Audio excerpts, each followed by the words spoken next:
बहुत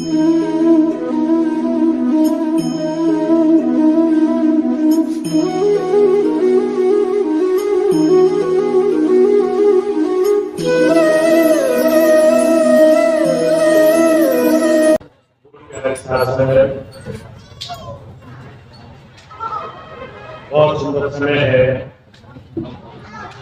आज दिल्ली के इस आश्रम में आप सब लोग एक बार फिर से मिल बैठ करके गुरु शिक्षा, गुरु जो हमें रास्ता दिखाने के लिए आता है उसको फिर से आप साफ करने के लिए आए। बहुत समय के बाद दोबारा से पीलीभीत में सत्संग शुरू हुआ है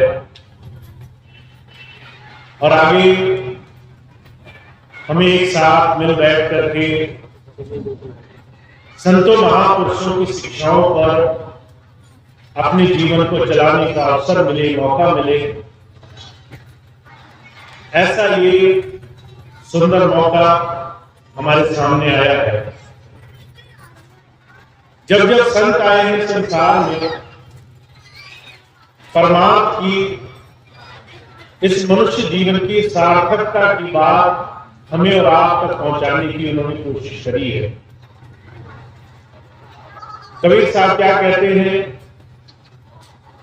कहा गुरुबिन माला फेरते, गुरुबिन देते दान, गुरुबिन दान हराम है, क्या पूछोगे। अगर गुरु नहीं मिले हैं, अगर गुरु धारा से हम और आप जुड़े नहीं हैं, तो बड़े बड़े पुण्य कर्म भी हमारे जीवन में हमें बांधने का काम करते हैं। हम बहुत सारे पुण्य काम कर रहे हैं, पर वो भी कहीं ना कहीं हमें संसार में कर्म बंधनों में बांध करके जन्म मरण से छुटकारा नहीं दिला सकते। आपको बार बार शरीर छोड़ते वक्त ये संसार के शुभ कर्म संसार में ले आए। हमारे शास्त्र कहते हैं शुभ कर्म और संसार में स्वार्थ के पीछे लगे हुए दोनों ही तरह के कर्म मनुष्य को काल से, जम के दरबार से छुड़ा नहीं सकता। बार बार मर करके संसार में आना पड़ेगा और ऐसी स्थिति में जब हम संसार में मन माया के घाट से मुक्त होने का कोई रास्ता नहीं जानते, हमारे जीवन की सार्थकता उस वक्त, उस समय, चाहे हम लाख अच्छे काम करें, वो जीवन में सफल नहीं हो सकती। इसलिए गुरु की एक महत्ता है। गुरु सिर्फ संसार में आपको पूजा पाठ, जब तक नियम कर दुनिया के बड़े से बड़े साधनों की तरफ जोड़ने की बात नहीं करते। जब संत आते हैं वो हमारे जीवन में हमें इन तमाम कर्मों से छुड़ाने के रास्ते पर ले जाने के लिए आते हैं। इसलिए वेदों में कहा गया है अस्तो मां सद्गमय, तमसो मां ज्योतिर्गमय, मृत्यो मां अमृतगमय। हमें बुराई से अच्छाई की तरफ ले चलो, हमें अंधकार से, तम से छुड़ा करके प्रकाश की तरफ ले चलो, हमें मृत्यु से हमेशा हमेशा के जीवन उस अमृत की तरफ ले चलो। ये काम सिर्फ गुरु की कृपा से, सिर्फ संत महापुरुष की दया मेहर से हमें प्राप्त हो सकता है। तो आप बहुत भाग्यशाली हैं, स्वामी जी महाराज की कृपा से आपको ऐसा रास्ता मिला हुआ है। और इस समय काल में आपके सामने ये बात प्रत्यक्ष उदाहरण है कि चाहे काल कितना ही जोर लगाए, समय कैसा ही विपरीत आए, गुरु धारा हमेशा संभाल रखी है। आज से 10 साल पहले ऐसी विषम परिस्थितियां बनी, हमारे सामने ऐसे उदाहरण बने, हमने देखा कि शायद इन 10 वर्षों में बिना गुरु के हम संसार में कहीं ना कहीं भ्रमित हो जाएंगे, कहीं ना कहीं काल माया हम पर हावी हो जाएगी। मैंने ऐसे ऐसे लोगों की बात सुनी, ऐसे ऐसे लोगों को देखा जो संसार में भ्रमित हो गए। कोई शराब की संगत में चला गया, कोई संसार के विषय भोगों में लंपट हो गया, कोई दुनिया के और नशों में चूर हो गया। चांदपुर में एक बड़े प्रेमी सत्संगी हुआ करते थे। अभी जब कुछ दिन पहले मुझे मौका मिला तो मैंने पूछा, वो भाई कहां गए? कहने लगे वो तो सुल्फा बाबा बन गए, सुल्फा पीते हैं, कहते मेरी धूनी रंग गई, ध्यान टिका हुआ है। जब तक वो पीते हैं तब तक उनकी सूरत चढ़ी रहती है। अब उसे वो भक्ति मान करके नशे में उलझे हुए हैं और इसी को भक्ति मान करके संसार में लपट है। ऐसे में जब इन 10 वर्षों में हमने काल माया की बड़ी भारी आंधी देखी, आज की सदी में ये बात जीवन उदाहरण है कि कैसे गुरु अपने जीवों की संभाल करता है। जब हमें उम्मीद नहीं थी कि कुछ होगा, ऐसे साधन बनाए स्वामी जी ने। मेरे लाख मना करने के बावजूद मुझे आप सबके बीच में आना हुआ, और जब से आना हुआ तब से आप सबके प्रेम से, आप सबके लगाव से हम अपने जीवन में धीरे धीरे उस गुरु नाम की कमाई की तरफ से जुड़ गए। जिन्हें अंतर से गुरु की कृपा प्राप्त थी वो संभले रहे, जो थोड़े कच्चे थे, मन माया में भी उलझे थे, वो भ्रमित हो गए। उन्हें संसार में धक्के खाने और परेशानी होने के लिए तरह तरह के दुख उठाने पड़ रहे हैं। पर मेरे कहने का मतलब सिर्फ इतना है, गुरु इस संसार में हम जीवों को सिर्फ उस प्रभु से बाहरी कर्म कांड के साधन नहीं जोड़ता, वो हमें अंतर से उस प्रभुधारा से विश्वास और प्रेम से जोड़ने के लिए आता है। इसलिए जितने भी महापुरुष आए उन्होंने कहा, जिनका प्रेम गुरु से जुड़ गया है वो जीवन में उसकी दया महर से जुड़ जाएंगे। सांच कहूं सुन ले सब है, जिन प्रेम कियो तिन ही प्रभु पाए। गुरु साहब कह रहे हैं उस प्रभु धारा से हमारा जीवन जुड़े, इसके लिए हमारे मन में अटूट भक्ति और हमारे मन में प्रेम की बड़ी ऊंची परिभाषा होनी चाहिए। हमारा जितना भी गुरु से प्रेम है, अगर वो प्रेम गुरु की एक एक बात को जीवन में उतारने से है, तो हमारे लिए गुरु हमारे मन मंदिर में विराजमान हो रहा है। मुझे अच्छी तरह से याद है, मुझे एक विद्वान मिले जिन्होंने बड़ी पुस्तकें पढ़ी थी, बहुत सारी अलग अलग तरह की पुस्तकें पढ़ करके बड़ा सम्मान उन्हें मिला। लोग कहते थे बड़े प्रकांड पंडित थे। मैंने उनसे पूछा, आपने इतनी पुस्तकें पढ़ी हैं, अगर आपको किसी को एक लाइन में बताना हो कि इन पुस्तकों को पढ़ने का सार क्या है, तो वो क्या होगा? तो वो कहने लगे, अगर आपने खूब पढ़ा पर अमल नहीं किया, जीवन में किसी बात को उतार कर नहीं देखा, अपनी कथनी और करनी में भेद नहीं मिटाया, अगर किसी संत महापुरुष किसी भी धर्म के बताए रास्ते पर जीवन चलाया नहीं, तो पढ़ा लिखा सब बेकार है। और एक बात उन्होंने और कही जो मुझे कई बार मैं आप सबके बीच में रखा हूं। वो कहा करते थे, जिस चीज से तुम्हारी प्रीति है तुम वहां पर समय भी दोगे। अगर तुम्हारा बच्चों से प्रेम है तो तुम बच्चों के साथ समय गुजारोगे, फिर उनको आंखें बंद करके धिक्कारोगे नहीं। अगर तुम्हारा व्यापार से प्रेम है तो तुम व्यापार में समय गुजारोगे, दूसरे के ऊपर छोड़कर नहीं चले जाओगे। अगर तुम्हारा किसी और चीज से प्रेम है तो वहां समय देना, उस जगह अपना समय लगाना, ये सबसे बड़ी फर्क है। जब हम कहते हैं हमारा गुरु चरणों में प्रेम हो गया, तो हमारा गुरु की बात, गुरु के वचनों को जीवन में धारण करने के लिए प्रेम भाव होना, ये सबसे बड़ी आवश्यकता है। और आज के समय में जहां चारों तरफ घोर कलयुग का प्रभाव है, आप संसार में देखें, भाई भाई से लड़ रहा है, जमीन जायदाद एक इंच के लिए परिवार परिवार को कुछ नहीं मान रहा, घर परिवारों में अलगाव हो गए, परिवार में पति पत्नी अलग अलग तरह के रिश्तों में इतनी टूट फूट मची है। ऐसे घोर कलयुग में जहां विश्वास का एक नाम मात्र भी असर दिखाई नहीं देता, ऐसे में गुरु हमें संभाल कर रखना चाहता है।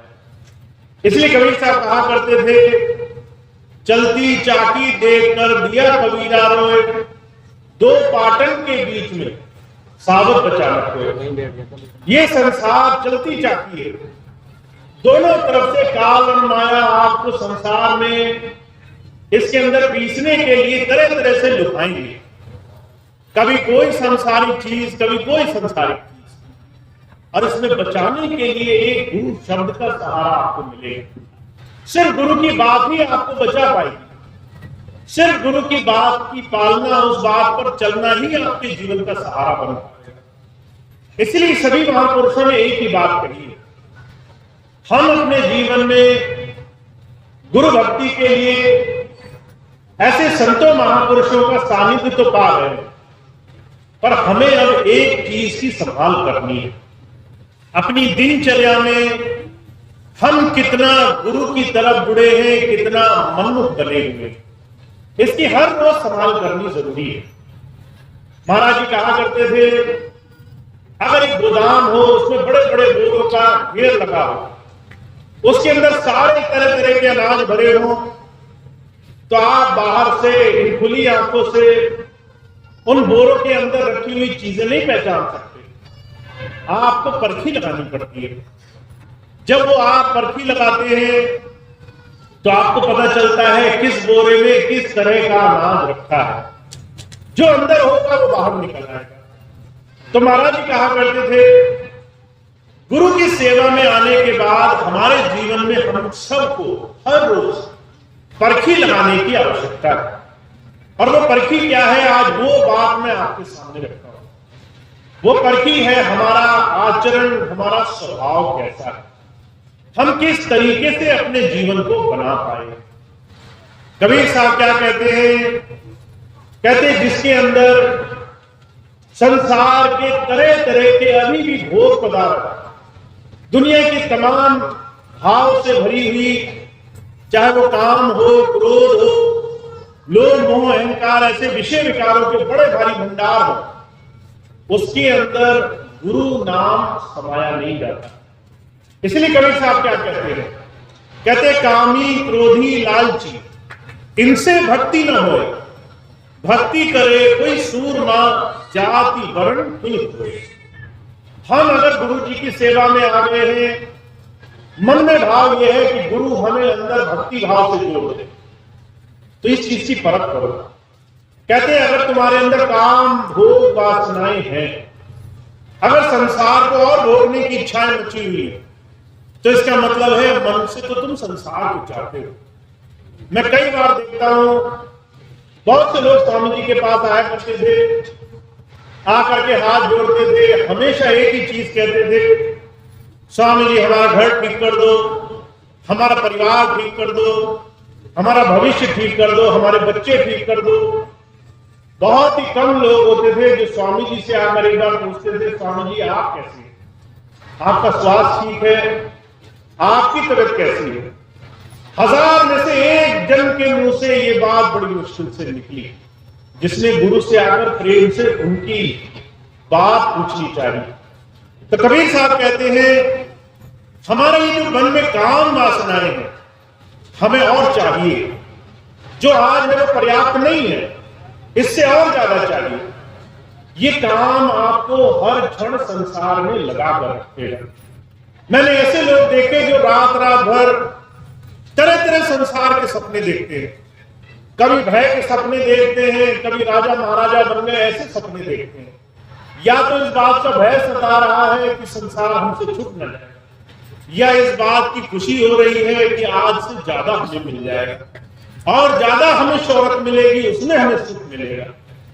तो कबीर साहब कहते हैं, एक तरफ तो हम कहते हैं हमारे मन में वो प्रभु का वास हो, एक तरफ हम अभी भी संसार को उस प्रभु से ज्यादा अपने जीवन में बसा कर बैठे हैं।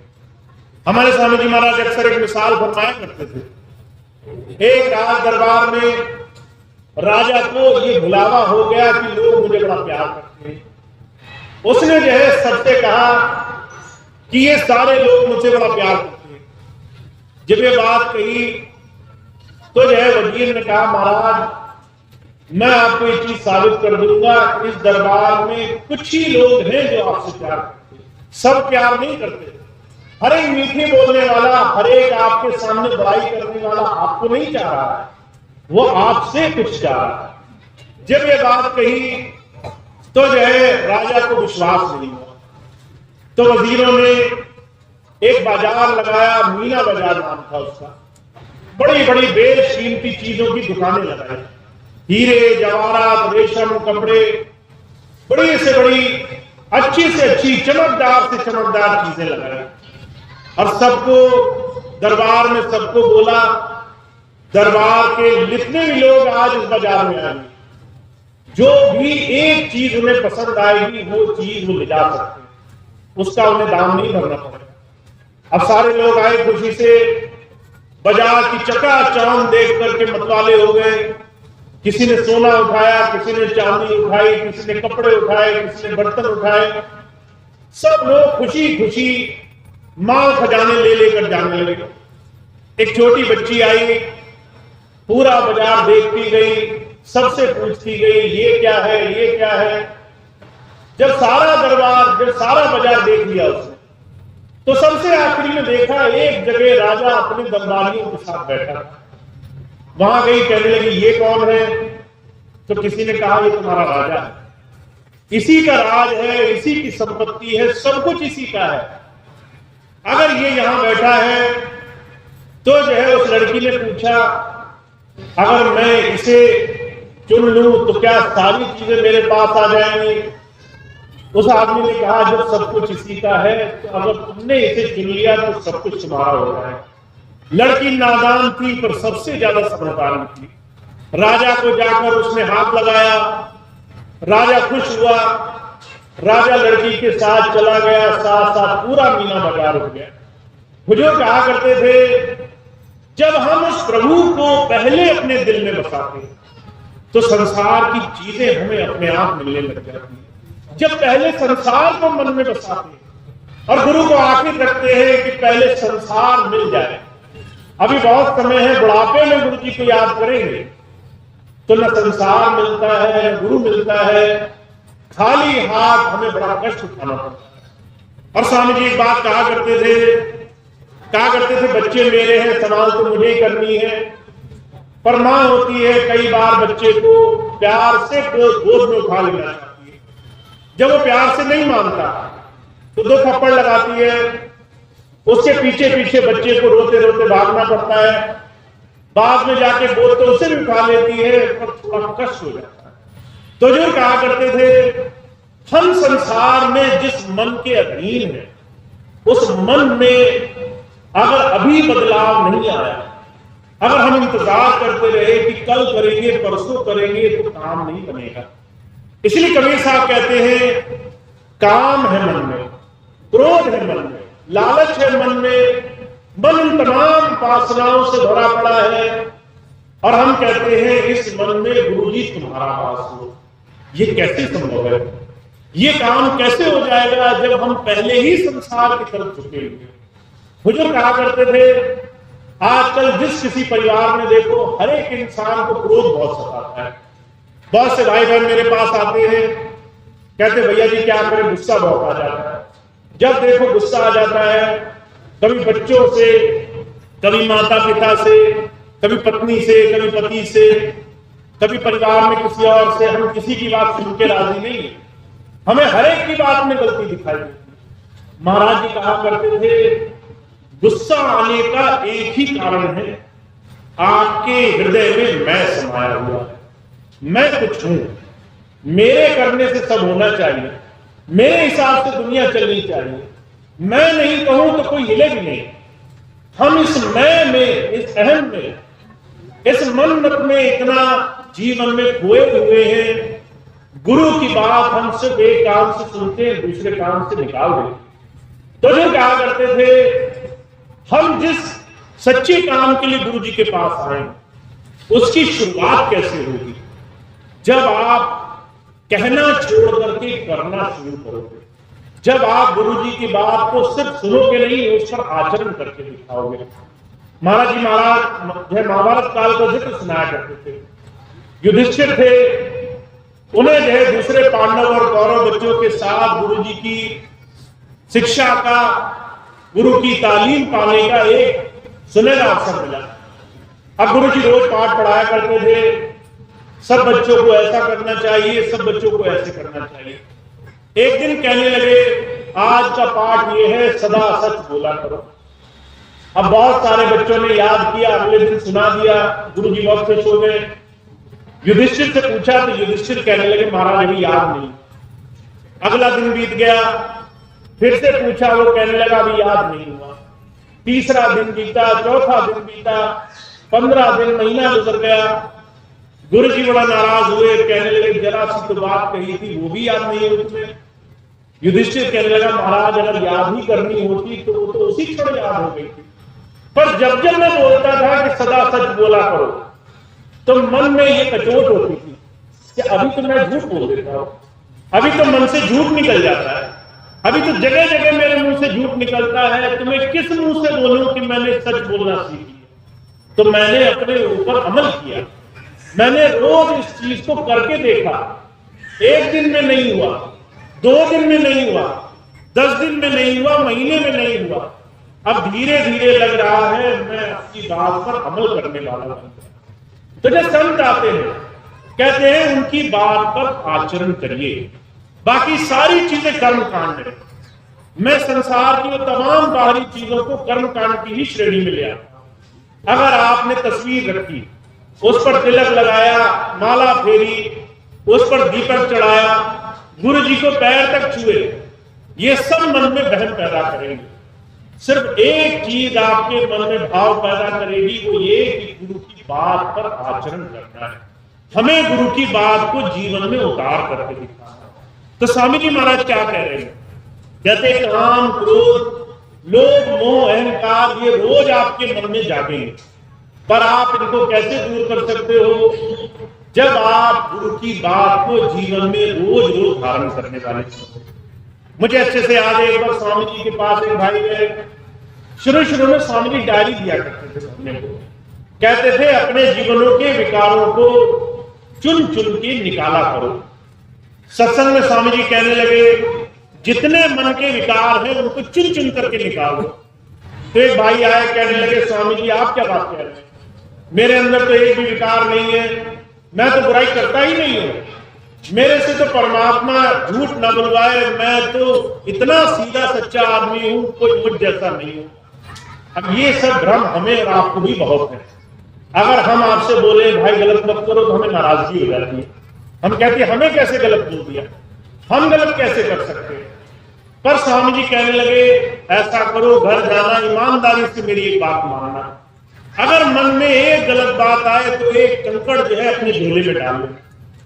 अब उसने वो करना शुरू किया, पूरा दिन घूमा, जहां जहां मन में एक गलत बात आए एक कंकड़ उठाकर झोले में डाल दिया। शाम को गया, जैसे झोला उल्टा तो इतना ढेर इकट्ठा हो गया। मन में भाव आया, हे गुरु मैं तो कहता था मेरे अंदर एक विकार नहीं, यहां तो इतना ढेर लगा है, मुझे क्षमा करो ताकि मैं इनसे धीरे धीरे छुटकारा पा सकूं। तो हमारा ये भ्रम है कि हम संसार में बड़े साफ सुथरे हैं, मन से, तन से, धन से हम पूरी तरह से पवित्र हैं, पर ये मनमत ऐसा है जो आपको संसार की तरफ ले जाए। तो इससे बचने का रास्ता क्या है?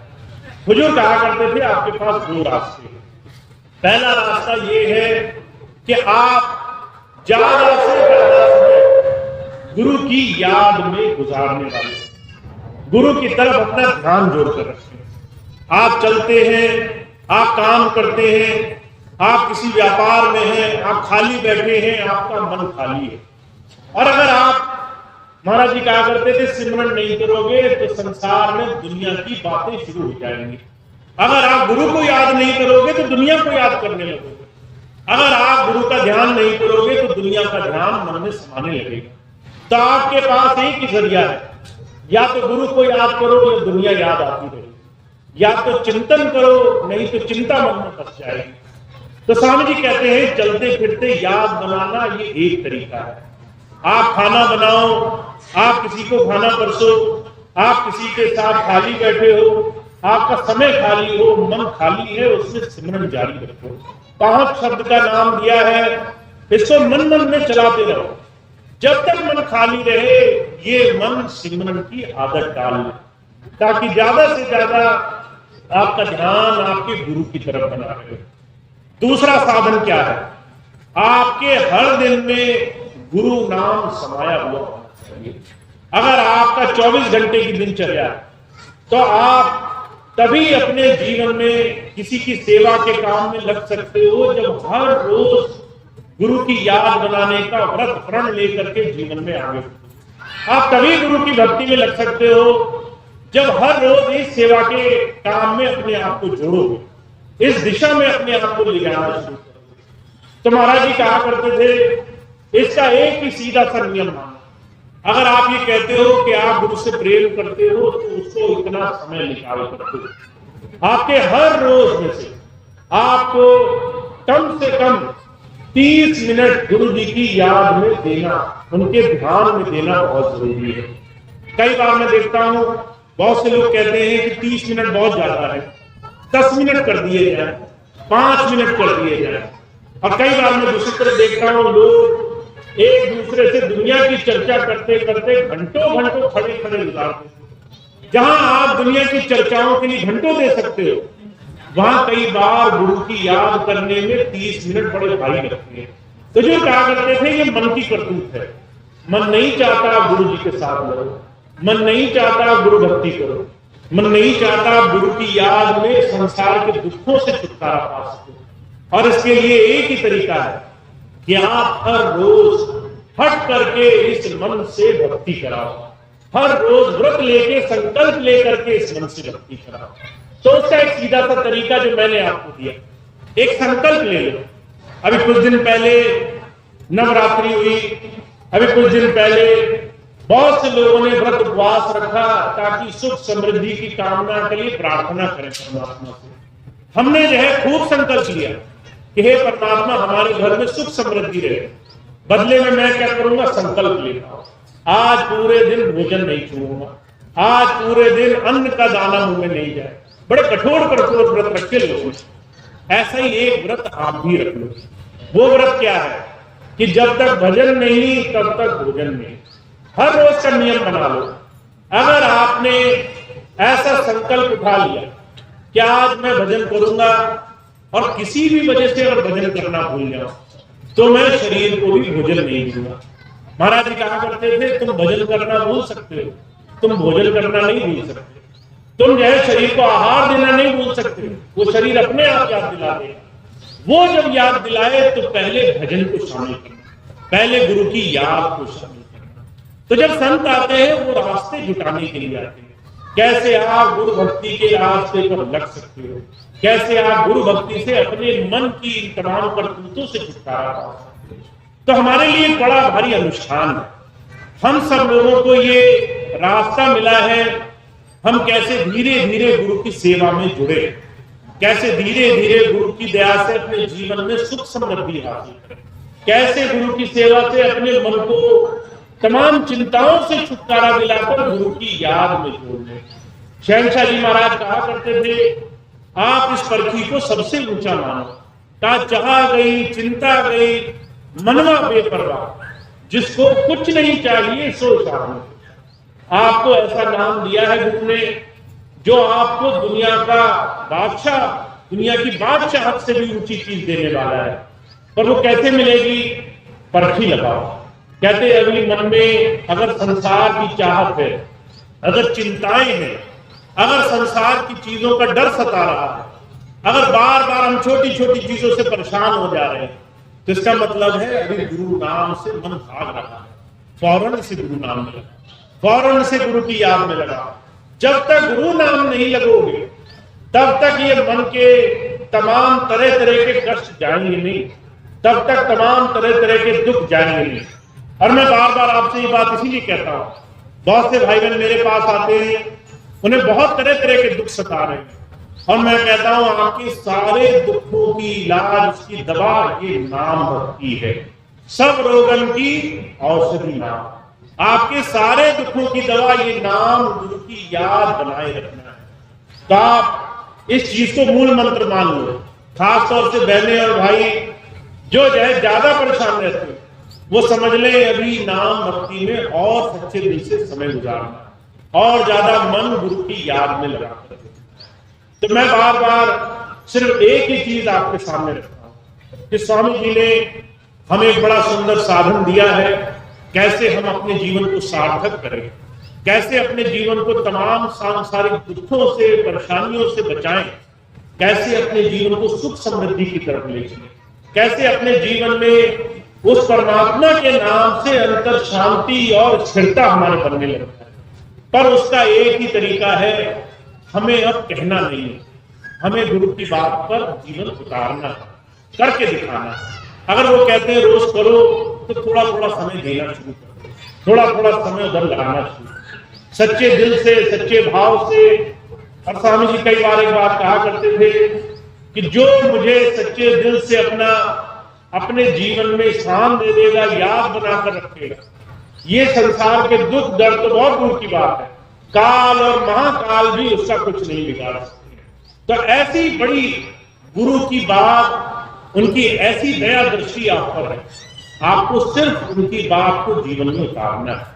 तो हमारे लिए सुंदर अवसर है, इस बात को हम जीवन में उतारा करें कि गुरु जी के नाम से हमारा जीवन हर रोज गुजरे, हर रोज गुरु के नाम में हमारा समय गुजरे। और मैं बार बार एक बात फिर से कहता हूँ, बहुत से भाई सोचते हैं कि भैया जी जब सत्संग में बोलते हैं तो किसी और के लिए बात बोलते हैं, हमारे लिए खास छूट शामिल है ना, हमें जो है भजन के लिए नहीं बोला जा रहा, किसी और के लिए बोला जा रहा। कई बार लोग मेरे से मिलने आते हैं, धीरे से कान में बोलते, कहते भैया जी मैं भजन तो नहीं कर पाता, और वो उम्मीद करते हैं कि उनको वहां छुटकारा मिल जाए। पर एक बात आप समझें, जिस गुरु भक्ति के रास्ते पर हम हैं, वहां ना मेरी छूट है ना आपकी छूट है, वहां लगना हमारे लिए सबसे बड़ा संकल्प है। तो संकल्प के आगे किसी की छूट नहीं है। तो आप ये मत सोचिए बिना करे एक को ज्यादा मिल जाएगा, दूसरे का कुछ भी भला नहीं होगा। सबके लिए संतों ने एक ही रास्ता खोला है, हमें उनको अपने मन मंदिर में बसाना है, उनको अपने हृदय में स्थान देना। तो सबके लिए एक जैसी बात है, हमें गुरु की बात पर जीवन में संकल्प लेकर आगे बढ़ना। तो आप इतनी बात अपने जीवन का मूल मंत्र बना लें। स्वामी जी की खूब खूब आपको दया मेहर प्राप्त हो, खूब खूब आपके जीवन में हर तरह से लाभ प्राप्त हो। ऐसी मैं हमेशा प्रार्थना करता हूँ कि जीवन में सांसों से, हर क्षण से, जीवन के हर एक प्रयास से हम गुरु की दिशा में और ज्यादा बढ़ते चले। तो आपको ऐसी दया प्राप्त हो, ऐसा आपके जीवन में लाभ हो, यही बात कह करके मैं अपनी बात समाप्त करूंगा। आज का ये सत्संग कार्यक्रम यही समाप्त होगा। अभी 2-3 सूचनाएं मैं और दूंगा, 2 मिनट का समय आप और देंगे। आपको मालूम है पिछले कुछ समय से हम बहुत प्रयास कर रहे हैं कि धीरे धीरे स्वामी जी की जितनी भी संगत है, जो इस 10 साल के समय अंतराल में किसी भी कर्म भोग के कारण, किसी भी दुख दर्द के कारण, किसी भी परेशानी के कारण कुछ पीछे हट गए, कुछ जो है संसार में भटक गई, भ्रमित हो गई, उन सबको इससे गुरु कृपा से जुड़ने का रास्ता मिले। तो आज आप देख सकते हैं धीरे धीरे कितने भाई बहन हम फिर से गुरु नाम लेने के लिए जुड़े हैं। तो ये स्वामी जी की दया है। एक बार बहुत बहुत आप सबको इस चीज के लिए आभार कि आप सबने बहुत प्रयास किया है एक दूसरे को आगे बढ़ाने में, एक दूसरे का मनोबल बढ़ाने में, एक दूसरे को गुरु भक्ति में जोड़ने में। एक चीज का हमें बहुत ध्यान रखना है। मैं बार बार यही बात कहता हूं, हमारा एक दूसरे से गुरु भक्ति के नाते बड़ा प्रेम होना चाहिए। हम गुरु भाई बहन हैं, हमारा बड़ा पवित्र प्रेम भाव होना चाहिए एक दूसरे के लिए, एक दूसरे का बड़ा आदर भाव होना चाहिए, एक दूसरे में एक क्षण भी अनादर नहीं होना चाहिए। मैं एक छोटी सी बात आपको बताऊंगा। अभी यहाँ से थोड़ा आगे पंचकुला पंजाब के पास स्वामी जी महाराज का एक आश्रम है खटोली है। वहां पे स्वामी जी महाराज ने सबसे पहले सत्संग का काम शुरू किया।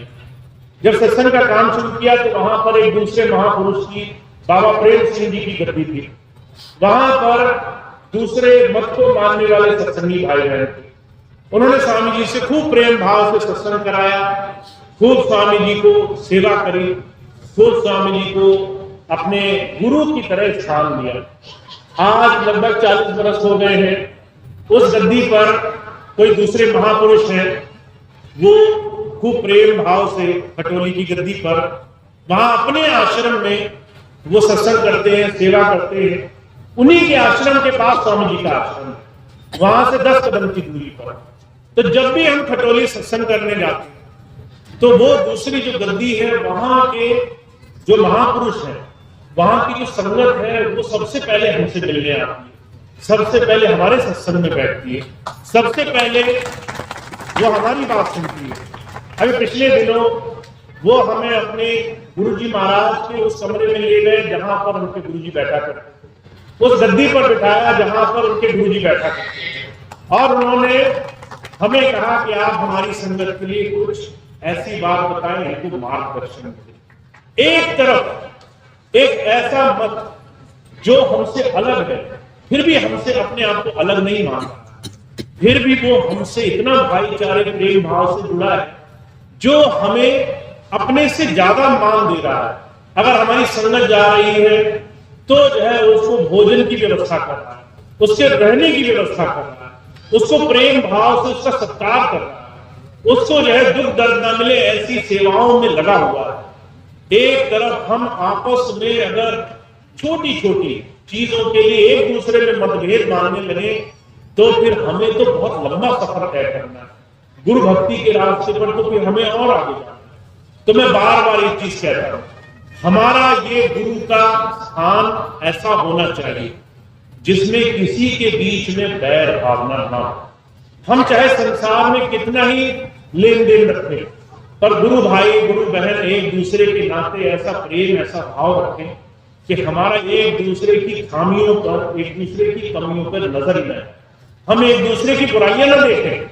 जो हो चुका, जो समय चला गया वो चला गया।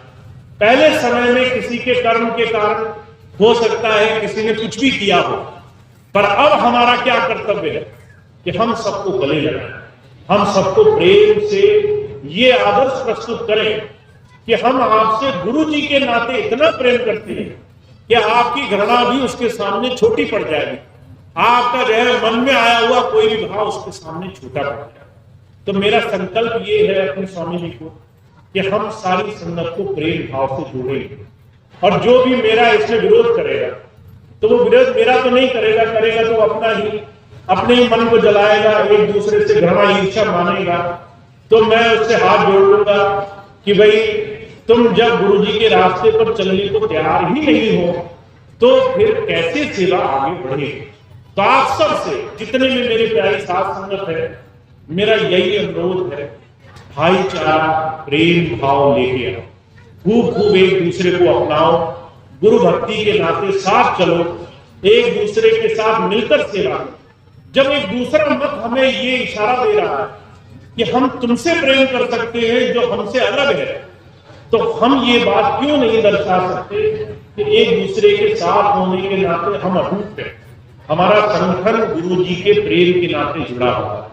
तो मेरी बहुत उम्मीद है आप सबसे कि आप मेरा सहयोग करोगे इसमें, आप एक दूसरे से ऐसे मजबूत होकर, ऐसे भाई भाई की तरह, ऐसे बहन भाई की तरह रहोगे जैसे आप अपने भाई बहनों से भी नहीं रहते। तो ऐसा प्रेम भाव बनाना है, ऐसा भाईचारा बनाना है, ऐसा एक दूसरे के साथ सारी बुराई भूल करके ऐसा सच्चा नाता जोड़ना है गुरु जी के नाते, जिससे हम जीवन में गुरु भक्ति को जीवन में सबसे ऊंचा स्थान दे सकें। तो ये मेरा संकल्प है, और बिना आपकी मदद के ये पूरा नहीं होगा।